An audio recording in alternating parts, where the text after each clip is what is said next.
Младежи убили жестоко мъж, тръгнал да развращава девойка. Мен никак не ме очудва, защото знам, че ще става и много по-зле.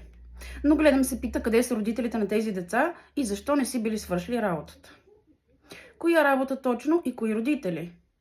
Обяснявам от почти 3 години, че в България родители и отговорности няма. Има партньори. Има принцеси, които търсят принца на мечтите си. Има мъже с нула авторитет в домовете си. Когато говорим за възпитание на деца и особено на момичета. Момичето е радостта на семейството, а момчето обикновено го тормозят. Там баща с авторитет няма. Той няма думата. Майки няма. Те си разбиват семействата ден след ден. Те нямат понятие за семейство и род. Жените ни се отдават на разврат доброволно още от девойки. Така си я карат цял живот и никой копче не може да им каже. Чатите с разни мъже, ходят по срещи, спят с когото си пожелаят и когато си пожелаят.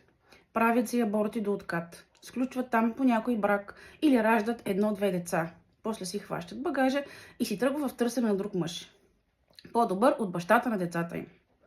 Тук бащи няма. Тук авторитет е лоша дума, ограничаваща. Ето, деца израсли в общество, където ограничението е лошо, а свободията е добро. Тук майки, които изпитват дълг към семейството, няма. Дръзнете да кажете на някоя жена какво е длъжен да прави за мъжа си и за семейството. И ще ви линчуват публично. Вижте мен как ме дамгосват и ме пращат да ходя в манастир или при арабите. Тук жените са свободни, а мъжете са насилници по презумпция и трябва да бъдат вкарани в затвора все за нещо. Чувала съм ги да говорят, че мъжете трябва да ви се прави вазектомия от тинейджери. И всичко това в името на разврата на жените, който е напълно позволен и социално одобрен. Те са полуголи навсякъде. Как изобщо на някой му хрумна да говори за родители и семейство, недоумявам. Съвсем ли полудяха всички? Та ние нямаме семейство и род.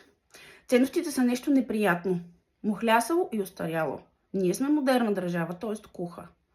Тук никой не държи мъже и жената заедно, нито вярвания, нито закони. Какво семейство е това, ако може във всеки един момент да си хванеш багажа и да си тръгнеш? Освен това в България не обичаме децата. Те са пречка в живота. Тежест, досада и искат внимание, отдаване и лишения. Все тегави неща. Искат усилие и време. Закостенели са неща това. Добри, но трудни. Я кажете на жена, че като майка е длъжна да се отдава безусловно на децата си. Да ги обгрижва, да ги учи на добро с примера си. Да не ходи да се вижда с приятелки по барове. Да не излиза без мъжа си с други мъже. Да уважава мъжа си и да зачита думата му. Абсурд. Като не обичаме децата, защото ни пречат на кефа, какви ще пораснат? Като добри хора или обезумели убийци?